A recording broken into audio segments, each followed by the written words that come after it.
और इसी बीच एक बड़ी खबर से आपको रूबरू करवा दे प्रयागराज से। राजूपाल हत्याकांड के प्रमुख गवाह पर जानलेवा हमला हुआ। उमेश पाल पर ताबड़तोड़ फायरिंग की गई है। देसी बमों से हमला किया गया। उमेश पाल, उनकी सुरक्षा में तैनात 2 पुलिसकर्मी घायल बताए जा रहे हैं। यह प्रयागराज से इस वक्त बड़ी खबर। ताबड़तोड़ फायरिंग हुई है, देसी बम भी चलाए गए हैं। उमेश पाल, उनकी सुरक्षा में तैनात जो 2 पुलिसकर्मी थे, उनके घायल होने की खबर आ रही है। प्रयागराज से बमबाजी की खबर है ये। राजूपाल हत्याकांड के प्रमुख गवाह पर जानलेवा हमला हुआ है। उमेश पाल पर ताबड़तोड़ फायरिंग हुई है, देसी बमों से हमला किया गया है। इस दरमियान 2 सुरक्षा कर्मियों के घायल होने की भी खबर आ रही है, जो कि उनके सुरक्षा में तैनात थे। तो गवाह पर जानलेवा हमले की खबर। प्रयागराज से बड़ी जानकारी। राजूपाल हत्याकांड का ये मामला, प्रमुख गवाह पर जानलेवा हमला किया गया। उमेश पाल पर ताबड़तोड़ फायरिंग यहां पर की गई है। देसी बम से हमला किया गया। 2 पुलिसकर्मी घायल हैं। मोहम्मद मोइन हमारे साथ ही जुड़ चुके हैं अधिक जानकारियों के साथ। मोइन, हमला हुआ उमेश पाल पर, कौन हो सकते हैं, क्या जानकारी मिल पाई है और हालत कैसी है सभी की? है वो बीएसपी के पूर्व विधायक राजूपाल हत्याकांड का चश्मदीद गवाह है, अहम गवाह है। उसकी सुरक्षा में 2 पुलिसकर्मी तैनात किए गए थे और इलाहाबाद हाईकोर्ट ने पिछले दिनों ये आदेश दिया था ट्रायल कोर्ट की कि वो 2 महीने में मामले की सुनवाई पूरा कर अपना फैसला सुनाए। आज शाम की, अब से कुछ देर पहले की घटना है। प्रयागराज के धूमनगंज इलाके में अपने घर के पास उमेश पाल मौजूद था, तभी वहां अचानक ताबड़तोड़ फायरिंग होती है। 15 से 20 राउंड गोलियां चलती है, देसी बमों से हमला किया गया है। और जो जानकारी मिली है उसके मुताबिक उमेश पाल और उसकी सुरक्षा में जो 2 कांस्टेबल तैनात थे, तीनों गंभीर रूप से घायल हो गए हैं। तीनों को मेडिकल कॉलेज द्वारा संचालित स्वरूप रानी नेहरू अस्पताल में भेजा गया है, जहां डॉक्टरों का जो सूचना है उसके मुताबिक कि तीनों की हालत बेहद नाजुक है। उनका इलाज किया जा रहा है। और इस वक्त बता दें कि जो ये सनसनीखेज वारदात हुई है उसकी वजह से प्रयागराज में हड़कंप सा मच गया है और आसपास का जो इलाका है पुलिस ने उसको बैरिकेड कर दिया है।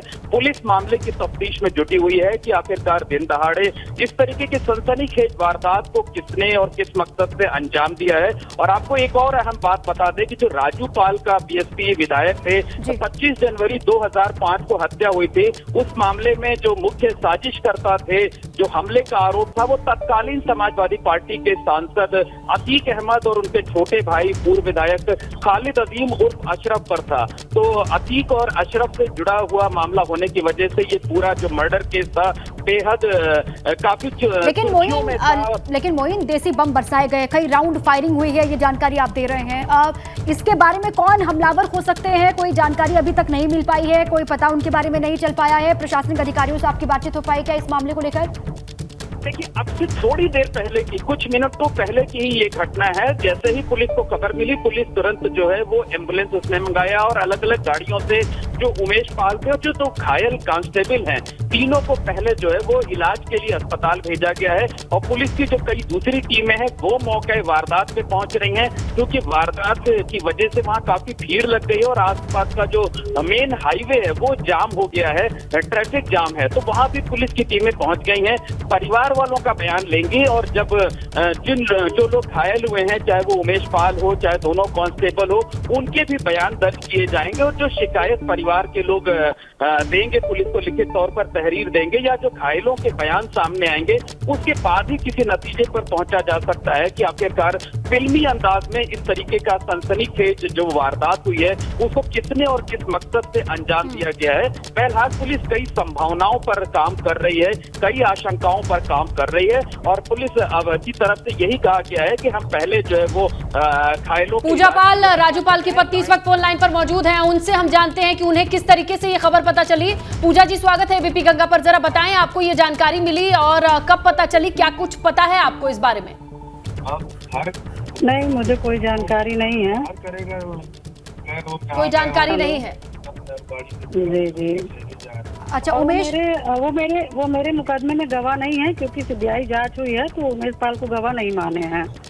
तो अच्छा, उमेश पाल, पूजा जी, उमेश पाल वो रुखसाना को लगी है, वो इंजर्ड थी और सीबीआई और जो भी गवाह थे जी वो है गवाह, मगर उमेश पाल नहीं है मेरे केस में गवाह। ठीक है पूजा जी, शुक्रिया जुड़ने के लिए, अपनी बात रखने के लिए। अब वो कह रही मोइन लगातार बने हुए।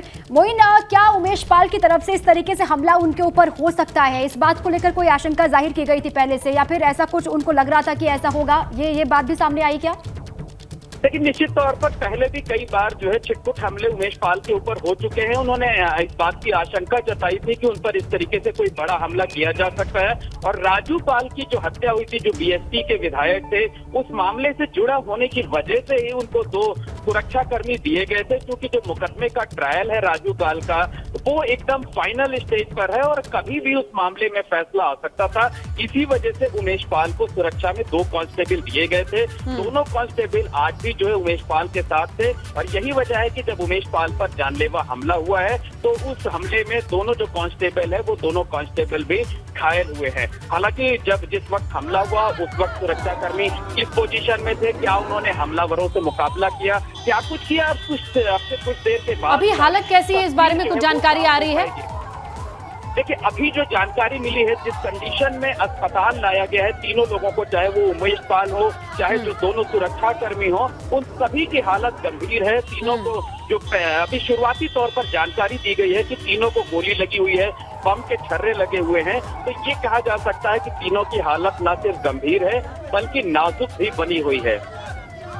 क्या इनपुट, क्या इंटेलिजेंस, तमाम चीजों की गवाह की सुरक्षा की जिम्मेदारी के लिए सिर्फ 2 सुरक्षा कर्मी दिए गए? इसके आगे पीछे की कुछ जिम्मेदारी होती है, ये किसकी जवाबदेही होगी अगर इन्हें कुछ हो जाता है? मोइन, देखिए, निश्चित तौर पर कहा जा सकता है कि इलाहाबाद हाई कोर्ट ने तकरीबन 1.5-2 महीने पहले ट्रायल कोर्ट को यह आदेश दिया था कि जो राजू पाल का चर्चित केस है, और उस मामले में भी उमेश पाल ही हाई कोर्ट गए थे, उमेश पाल की याचिका पर ही इलाहाबाद हाई कोर्ट ने ट्रायल कोर्ट को यह निर्देश दिया था कि 2 महीने के अंदर जो बचा हुआ ट्रायल है उसे पूरा किया जाए और इस मामले में जजमेंट सुनाया जाए। उसी के मद्देनजर जो है वो उमेश पाल को और साथ ही साथ केस से जुड़े हुए जो दूसरे लोग हैं उन सभी लोगों को सुरक्षा मुहैया कराई गए थे, और इसी वजह से उमेश पाल को 2 कांस्टेबल दिए गए थे। केस से जुड़े हुए जो दूसरे लोग हैं उनको भी सुरक्षा कर्मी मुहैया कराए गए थे। तो साफ तौर पर कहा जा सकता है कि बेहद सनसनीखेज ये पूरा मामला है, और इस पूरे मामले को फिल्मी अंदाज में अंजाम दिया गया। अचानक ताबड़तोड़ फायरिंग की जाती है और उसके बाद जो है देसी बमों से हमला किया जाता है। हमले में 3 लोग गंभीर रूप से घायल हो गए हैं, तीनों की हालत नाजुक बनी हुई है। अब पुलिस की अलग-अलग टीमें लेकिन मोइन, ये आसान है क्या? दिन दहाड़े आप आते हैं, 2 सुरक्षा कर्मी उनके साथ में पहले से ही मौजूद थे, दिन दहाड़े आते हैं, देसी बम से हमला कर जाते हैं, ताबड़तोड़ फायरिंग कर लेते हैं, ये इतना आसान है क्या प्रयागराज में? देखिए, निश्चित तौर पर कहा जा सकता है कि कानून व्यवस्था के नजरिए से अगर देखें तो ये निश्चित तौर पर ये बेहद सनसनीखेज और बेहद चौंकाने वाली वारदात अंजाम दी गई है। कानून व्यवस्था पर सवाल जरूर उठेंगे, वो इसलिए भी उठेंगे क्योंकि मामला बहुत हाईलाइटेड था। पहले ही आशंका जताई गई थी कि इस तरीके की कोई वारदात हो सकती है, केस को प्रभावित करने की कोशिश की जा सकती है। तो उसके मद्देनजर किस तरीके के इंतजाम पुलिस प्रशासन की तरफ से किए गए थे, क्या कोई इंटेलिजेंस की तरफ से कोई इनपुट था कि नहीं था, क्या कुछ था, सिर्फ कुछ देर के बाद जो है क्योंकि मोइन, ये बात समझिए कि इस पूरे घटनाक्रम को देखा जाए तो गवाहों के प्रकाश में ही फैसला आता है। ऐसे में ये गवाह नहीं होंगे तो इसका फायदा किसको होगा, ये जग जाहिर है। देखिए, अभी तो अभी सीधे तौर पर कुछ भी कह पाना जल्दबाजी होगी, और आपको बता दें कि हम उस इलाके में पहुंच आए हैं जो घूमनगंज का सुलेम सराय बाजार है, जिस बाजार के अंदर उमेश पाल पर और हमला किया गया। और हम देख पा रहे हैं कि आसपास की जो ज्यादातर दुकानें हैं उन दुकानों के शटर गिर गए हैं और दुकानें बंद कर दी गई हैं। हालांकि कुछ दुकानें खुली भी हुई हैं, लेकिन तकरीबन 2/3 से ज्यादा जो बाजार है वो बंद हो चुके हैं। और वापस जो दफ्तरों से घर जाने के लिए लोग आते हैं, वो अचानक भीड़ बढ़ गई है यहाँ पर, और इस वजह से जो ट्रैफिक है वो ट्रैफिक पूरी तरीके से जाम हो गया है। तो समझा जा सकता है कि एक बेहद सनसनीखेज, बेहद चर्चित मामले से जुड़े हुए गवाह पर जिस अंदाज में हमला किया गया और जिस तरीके से न सिर्फ गवाह बल्कि 2 सुरक्षा कर्मी भी घायल हुए हैं, वो कहीं ना कहीं सवाल खड़े करता है। वो इस घटना को लेकर लोगों में दहशत भी है और तमाम बिल्कुल। और मोइन, वहां पर आप लोगों से बातचीत भी कीजिएगा, क्या लोगों को कोई जानकारी है इन हमलावरों के बारे में? और सवाल ये भी कि लोकल इंटेलिजेंस को पहले ही अगर उमेश पाल ने भी ये कहा था कि उनके ऊपर हमला हो सकता है, छिटपुट हमले पहले भी हुए थे और आशंका बार बार वो जाहिर कर रहे थे, तो क्या प्रशासन की जिम्मेदारी नहीं बनती थी कि सुरक्षा को और कड़ी की जाए, डबल चौकसी बरती जाए? इसको लेकर क्या कहा जा रहा है? आगे थाने पे खड़े कर दो भाई, खड़े कर दो चलिए। मोइन हमारे जी, बिल्कुल सहयोगी निश्चित हाँ, तौर पर जी बताएं मोइन बताएं।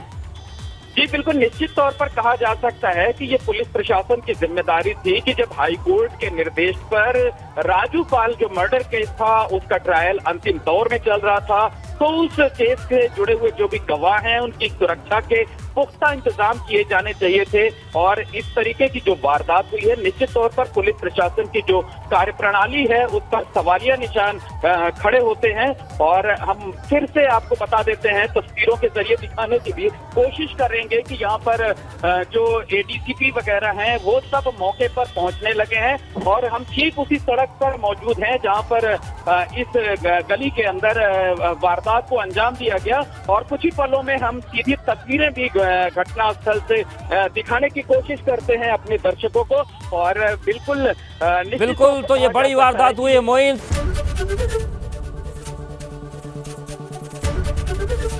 एबीपी गंगा, खबर आपकी, जुबान आपकी।